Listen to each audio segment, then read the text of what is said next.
चलिए आज बात करते हैं हमारी अपनी अंदरूनी ऊर्जा की, उसके उतार चढ़ाव की। एक ऐसी लय जो हमारे मानसिक और भावनात्मक स्वास्थ्य की धुन तय करती है। हम सबने कभी ना कभी ये महसूस किया है, या तो हम पूरी तरह से खाली महसूस करते हैं या फिर अंदर एक अजीब सी बेचैनी और घबराहट होती है। और ये दोनों ही एहसास इस बात का इशारा है कि हमारी अंदर की धुन जो है ना, वो अपनी लय से भटक गई है।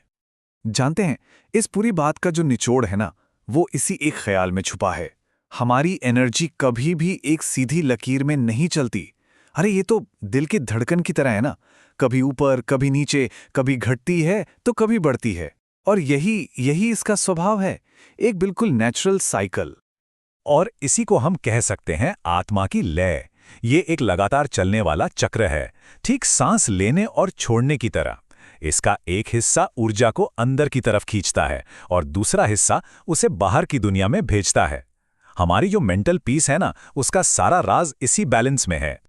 तो ये जो लय है, ये असल में दो बहुत ही दिलचस्प हिस्सों से मिलकर बनती है। पहला है तमस, यानी कि भीतर की ओर जाती हुई सांस। ये वो पल हैं जब हम खुद को रिचार्ज करते हैं, कुछ नया सीखते हैं, चीज़ों को महसूस करते हैं। और दूसरा है रजस, यानी बाहर की ओर जाती हुई सांस। ये एक्शन का समय है, जब हम कुछ बनाते हैं, कुछ करते हैं और अपनी एनर्जी को दुनिया में रिलीज करते हैं। असली दिक्कत, असली परेशानी तब शुरू होती है जब इन दोनों का तालमेल बिगड़ जाता है। जब हम या तो सिर्फ और सिर्फ एनर्जी खर्च करते चले जाते हैं या फिर उसे बस अंदर ही अंदर जमा करते रहते हैं। तो चलिए अब जरा करीब से देखते हैं कि जब ये लाइट टूटती है तो असल में होता क्या है। असंतुलन की इन दो सबसे आम सूरतों को समझते हैं। तो पहली हालत को हम कह सकते हैं थका हुआ योद्धा। ये एक बहुत जाना पहचाना एहसास है और मुझे लगता है कई लोग इससे खुद को रिलेट कर पाएंगे। इस हालत में होता यह है कि कर्म यानी रजस ऊर्जा भरने यानी तमस पर बुरी तरह हावी हो जाता है। ऐसा लगता है जैसे हम एक ऐसी मैराथन दौड़ रहे हैं जिसकी कोई फिनिश लाइन ही नहीं है। सांस बाहर तो छोड़ रहे हैं, पर वापस अंदर लेना जैसे भूल ही गए हैं। हम अपनी ही बैटरी को बिना चार्ज किए उससे लगातार पावर खींचते जा रहे हैं। और इसके जो लक्षण हैं ना, वो हमारी रोजमर्रा की जिंदगी में साफ साफ दिखने लगते हैं। हर वक्त की थकान, दिमाग में जैसे एक धुंध छाई रहती है, कुछ भी साफ साफ सोच नहीं पाते।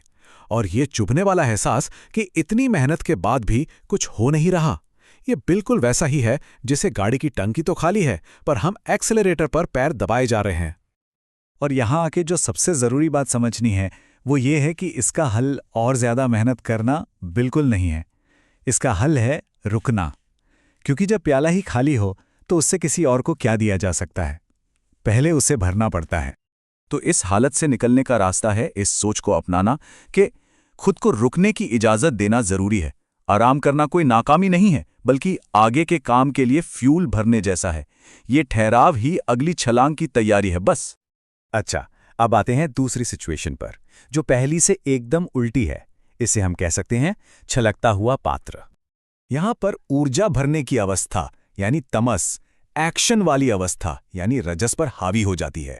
अंदर विचारों का, भावनाओं का, ऊर्जा का एक तूफान चल रहा होता है, लेकिन उसे बाहर निकलने का कोई सही रास्ता नहीं मिल रहा।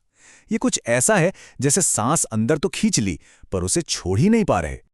और इसके लक्षण हर वक्त की चिंता, हर छोटी बात पर जरूरत से ज्यादा सोचना और कभी-कभी अचानक से कुछ ऐसा कर बैठना जिसका कोई लॉजिक ना हो। क्योंकि जब एनर्जी को सही रास्ता नहीं मिलता तो वो किसी भी तरह से कहीं से भी बाहर निकलने की कोशिश करती है। यहाँ खुद को आलसी समझकर कोसने के बजाय ये समझना जरूरी है कि ये आलस नहीं है। ये एक तरह का एनर्जी जैम है, एक ब्लॉकेज है। अंदर शक्ति की कोई कमी नहीं है, बस उसे बहने के लिए एक दिशा चाहिए।